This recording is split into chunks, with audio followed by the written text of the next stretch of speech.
काठगोदाम में बसों के लिए हिल डिपो का सीएम धामी ने किया शिलान्यास। कई बड़ी पेयजल योजनाओं का भी किया उद्घाटन। कहा, प्रदेश के विकास के लिए सरकार कर रही कार्य।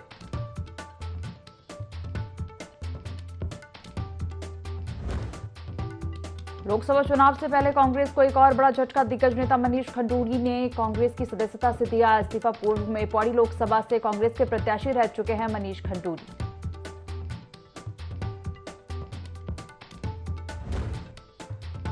उधम सिंह नगर पहुंचे मुख्यमंत्री पुष्कर सिंह धामी। वनखंडी महादेव मंदिर में जलाभिषेक कर की पूजा अर्चना। प्रदेशवासियों की समृद्धि की कामना।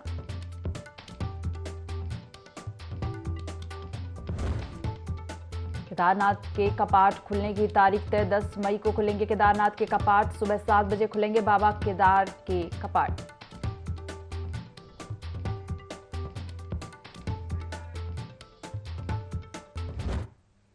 देवभूमि लाइव देख रहे हैं आप और मैं हूं आपके साथ दिव्या। बुलेटिन की शुरुआत करेंगे खबरों के साथ। मुख्यमंत्री पुष्कर सिंह धामी हल्द्वानी दौरे पर रहे, जहां उन्होंने हल्द्वानी को कई सौगात दी। सीएम धामी ने काठगोदाम में बसों के लिए हिल डिपो का शिलान्यास किया और कई बड़ी पेयजल योजनाओं का उद्घाटन भी किया। इस दौरान सीएम धामी ने कहा कि प्रदेश के विकास के लिए सरकार काम कर रही है।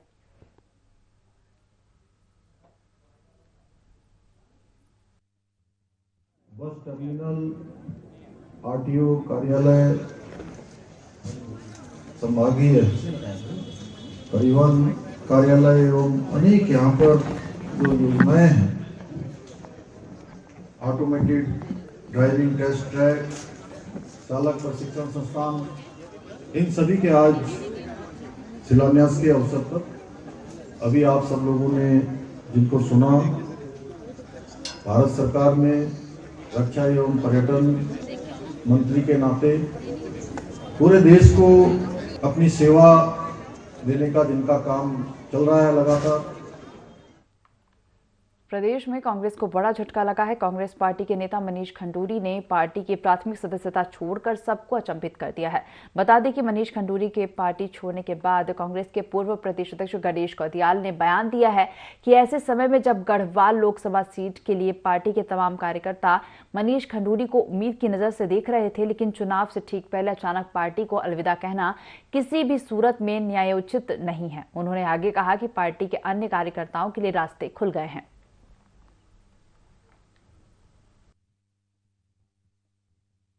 पूरे गढ़वाल लोकसभा क्षेत्र के कार्यकर्ता और हम सब लोग मनीष खंडूड़ी जी को बड़ी उम्मीद की नज़रों के साथ देख रहे थे। उनका अचानक इस तरह पार्टी को अलविदा कहना मैं समझता हूं कि कहीं भी न्यायोचित नहीं है। बहरहाल उन्हें ऐसा नहीं करना चाहिए था, लेकिन आज ये समाचार मिला कि उन्होंने पार्टी को अलविदा कह दिया है। भारतीय जनता पार्टी के प्रदेश अध्यक्ष जी ने कहा है कि उनके लिए दरवाजे खुले हैं और वो कभी भी भारतीय जनता पार्टी में आ सकते हैं। दूसरे दलों में जाने की बात नहीं की है, तो वो आइडियोलॉजी का ध्यान रखेंगे और आइडियोलॉजी का, अगर वाकई उनकी आइडियोलॉजी कांग्रेस की आइडियोलॉजी है तो कांग्रेस के लिए उनके रास्ते बंद नहीं है, कांग्रेस के लिए उनके रास्ते खुले हैं। लोकसभा चुनाव से पहले कांग्रेस पार्टी को तगड़ा झटका लगा है। पौड़ी लोकसभा सीट से प्रबल दावेदार माने जा रहे कांग्रेस पार्टी के दिग्गज नेता मनीष खंडूड़ी ने कांग्रेस पार्टी की प्राथमिक सदस्यता से इस्तीफा दे दिया। मनीष खंडूड़ी ने अपने सोशल मीडिया के माध्यम से अपने इस्तीफे की जानकारी दी। मनीष खंडूड़ी के भाजपा में जाने की अटकलें हैं। भाजपा नेताओं का कहना है कि खंडूड़ी भाजपा में आना चाहते हैं तो उस पर विचार किया जाएगा। वहीं कांग्रेस का कहना है कि अभी भी कांग्रेस के रास्ते उनके लिए खुले हैं।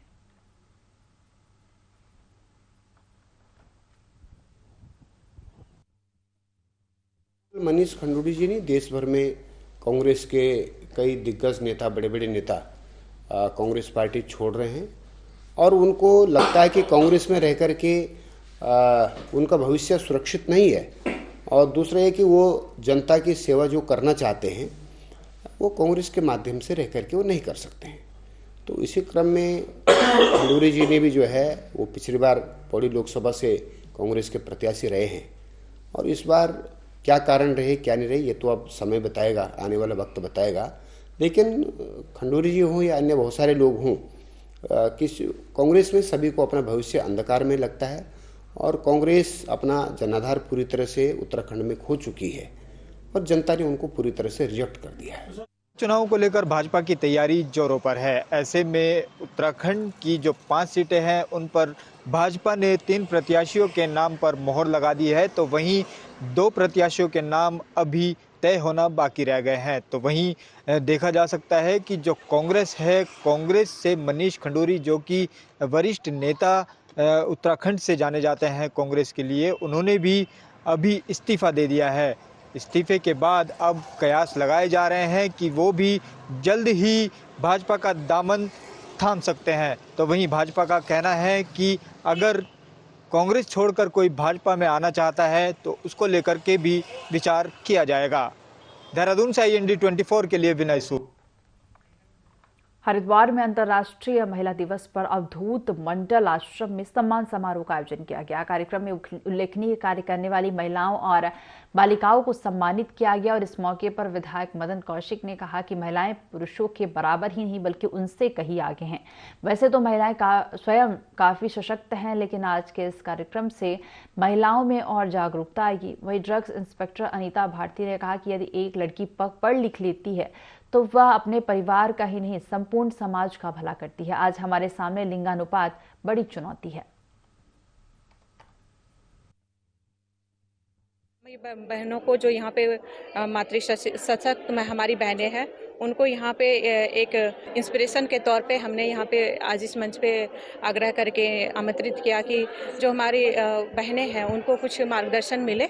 और दूसरी की हमारी एक NGO हम संकल्प संस्था के नाम से हमारी आज हमने इनका उद्घाटन करना था, तो इससे अच्छा कोई अवसर था नहीं हमारे लिए और बहुत ही गर्व का क्षण है ये। अब अपने क्षेत्र में जो महिलाएं उल्लेखनीय काम कर रही हैं, हरिद्वार को केंद्र मानकर ऐसे कार्यक्रम का आयोजन किया है।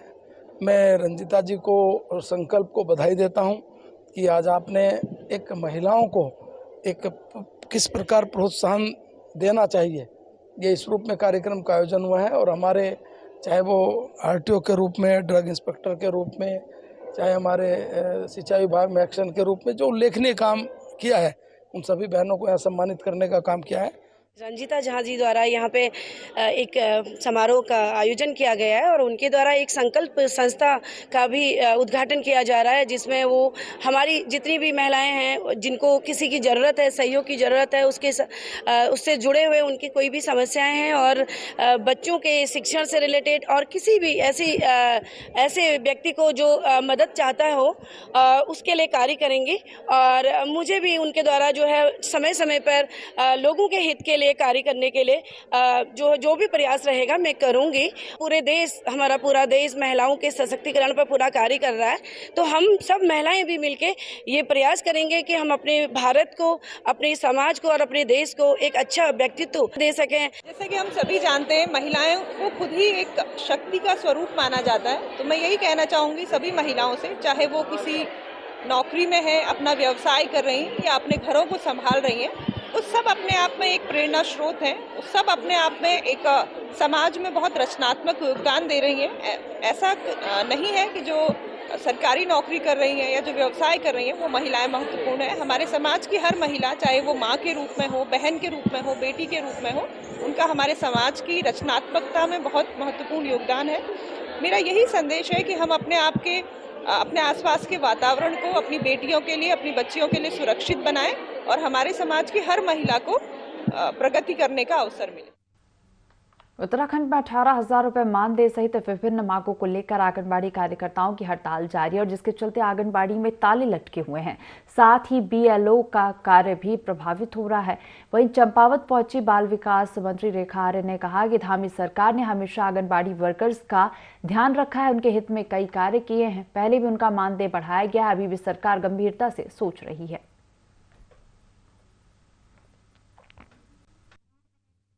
आंगनबाड़ी कार्यकर्तियों के हित में एक से बढ़कर एक निर्णय हुए हैं।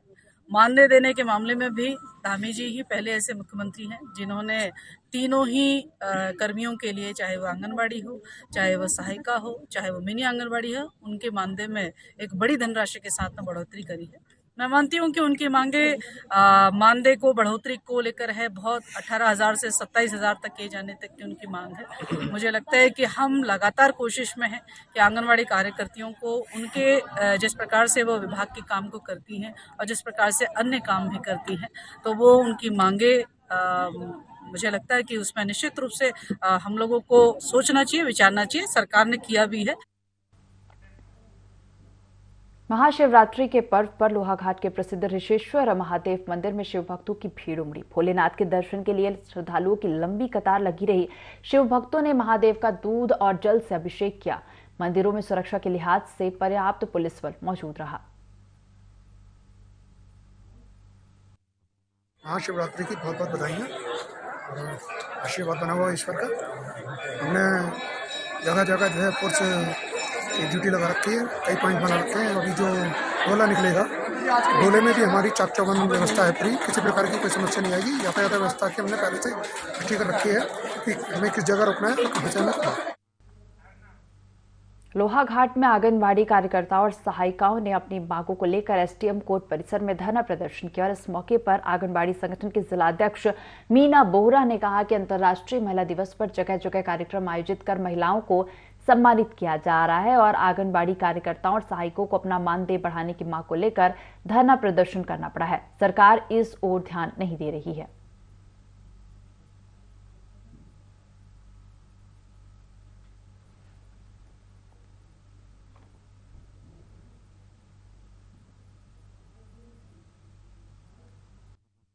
के बैनर तले आज हमें 19 दिन हो गए कार्य बहिष्कार करते हुए। सरकार ने हमसे वार्ता तो की, लेकिन कोई अभी तक सकारात्मक निर्णय नहीं लिया है। सरकार बेटी बचाओ बेटी पढ़ाओ कहती है, दूसरी ओर सरकार आज महिला सम्मान की बात करती है। अंतर्राष्ट्रीय महिला दिवस के रूप में मनाया जाता है। जिस देश की महिलाएं, जिस राज्य की महिलाएं सड़कों पे बैठी हुई है, वो सरकार अभी भी नहीं समझ रही है। तो ये भी एक सोचनीय विषय है। हम सरकार से बार बार अपनी गुहार लगा रहे हैं कि हमें 600 रुपए प्रतिदिन के हिसाब से हमारा मानदेय 18,000 रुपया कर दिया जाए। एक सकारात्मक निर्णय लेने के बावजूद भी सरकार अभी तक हमारे लिए कोई भी निर्णय नहीं ले पाई है। इस बार हमारे लिए कोई निर्णय नहीं लेती है तो हमारी बहनें उग्र आंदोलन करेंगी और चुनाव का बहिष्कार करेंगी। हल्द्वानी में महाशिवरात्रि के पावन पर्व पर मंदिरों में सुबह 4 बजे से शिव भक्तों की लंबी लंबी कतारें दिखाई दे रही हैं। सुबह से ही शिव भक्त जलाभिषेक करते नजर आ रहे हैं। वहीं प्रशासन ने सुरक्षा के पुख्ता इंतजाम करते हुए मंदिरों में पुलिस बल तैनात किया। बता दें कि हल्द्वानी के प्राचीन शिव मंदिर में सुबह से ही भक्तों की भीड़ दिखाई दी, जिसको लेकर मंदिर के पुजारी ने बताया कि मंदिर के कपाट सुबह 4 बजे खोल दिए गए थे, जिसके बाद से भक्तों की भीड़ लगी हुई है और भगवान शिव पर जलाभिषेक किया जा रहा है। हल्द्वानी में महाशिवरात्रि के पावन पर्व पर मंदिरों में सुबह 4 बजे से ही शिव भक्तों की लंबी लंबी कतारें दिखाई दे रही हैं। सुबह से ही शिव भक्त जलाभिषेक करते नजर आ रहे हैं। वहीं प्रशासन ने सुरक्षा के पुख्ता इंतजाम करते हुए मंदिरों में पुलिस बल तैनात किया है। बता दें कि हल्द्वानी के प्राचीन शिव मंदिर में सुबह से ही भक्तों की भीड़ दिखाई दी, जिसको लेकर मंदिर के पुजारी ने बताया कि मंदिर के कपाट सुबह 4 बजे खोल दिए गए थे, जिसके बाद से ही भक्तों की भीड़ लगी हुई है और भगवान शिव पर जलाभिषेक किया जा रहा है।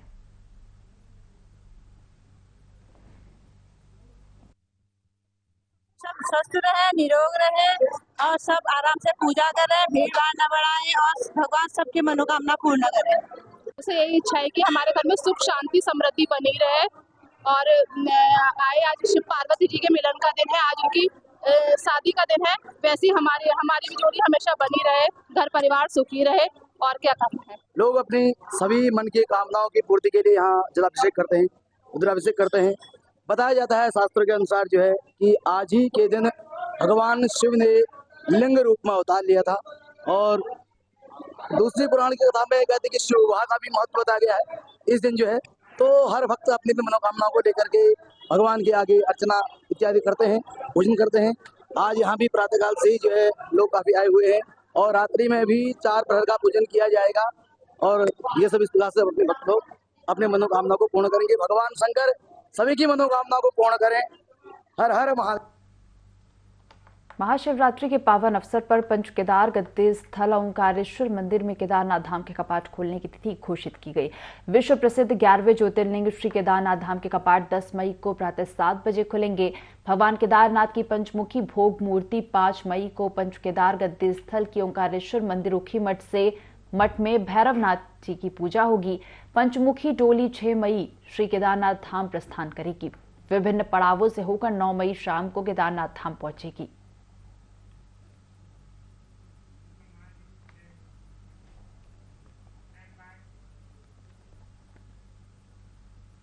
महाशिवरात्रि पर कल्पेश्वर धाम के केदार कल्पेश्वर महादेव मंदिर में भक्तों की भारी भीड़ उमड़ी। भक्तों ने अपने आराध्य भोलेनाथ का जलाभिषेक कर मन्नत मांगी। शिवरात्रि महापर्व पर यहाँ निसंतान दंपति संतान प्राप्ति के लिए रात्रि जागरण करते हैं। ब्रह्म मुहूर्त में भल्ला वंश के पुजारी ने बाबा कल्पेश्वर महादेव का श्रृंगार कर पूजा अर्चना की और इसके बाद भक्तों ने भोलेनाथ के दर्शन किए। और इस दौरान महिला विकास समिति देवग्राम ने चौलाई के 1100 लड्डुओं और झंगोरी की खीर का भोग लगाकर महादेव से उर्गम घाटी और उत्तराखंड की सुख समृद्धि और खुशहाली की कामना की।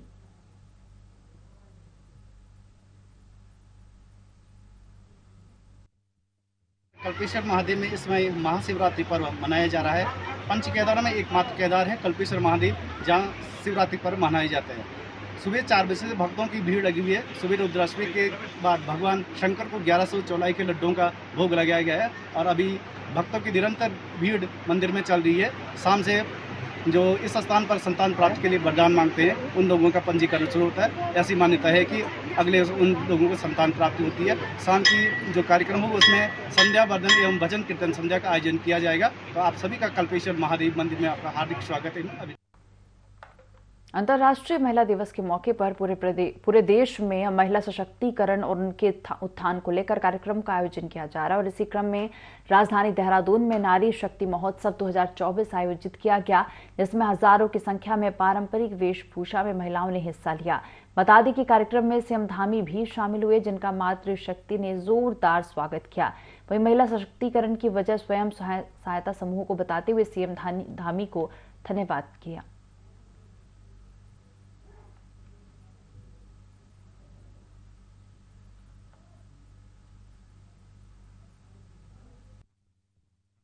बहनों, हम सभी जानते हैं कि हमने जो ये मातृशक्ति बंधन, मातृशक्ति के उत्थान के लिए, उनके प्रोत्साहन के लिए संपूर्ण 13 के 13 जिलों में उत्तराखंड के इस प्रकार के कार्यक्रम आयोजित किए थे और उसके पीछे हेतु था कि मातृशक्ति को आगे लाना है, हर क्षेत्र में उनकी सहभागिता होनी है।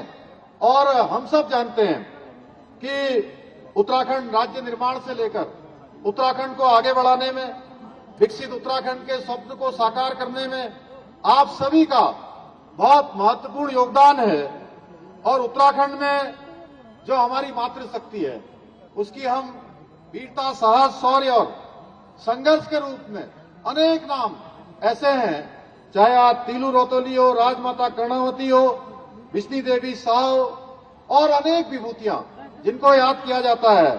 हमारी सरकार ने भी समृद्ध नारी, सशक्त नारी की संकल्पना को आगे बढ़ाते हुए महिलाओं के विकास के लिए अनेक योजनाओं को शुरू किया है, क्योंकि हम मातृशक्ति के विकास के लिए प्रतिबद्ध हैं, संकल्पबद्ध हैं।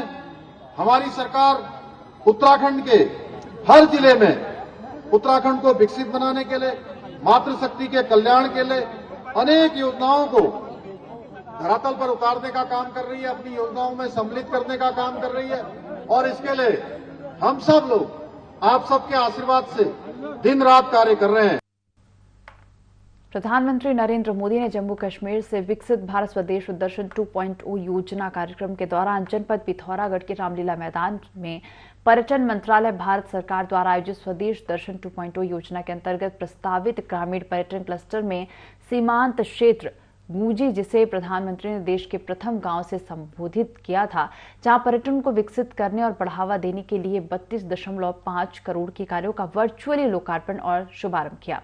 कार्यक्रम के दौरान मुख्य अतिथि के रूप में लोकसभा सांसद अजय टम्टा ने बतौर मुख्य अतिथि प्रतिभाग किया। टम्टा ने अपने संबोधन में सभी का अभिनंदन किया और क्षेत्र की जनता का आभार व्यक्त करते हुए कहा कि लगातार क्षेत्र की जनता की सेवा करने का मौका मिल रहा है, वह मेरे लिए सभी का आशीर्वाद है। उन्होंने कहा कि देश के प्रधानमंत्री नरेंद्र मोदी के नेतृत्व में देश को ही नहीं, पिथौरागढ़ को भी एक नई पहचान मिल रही है।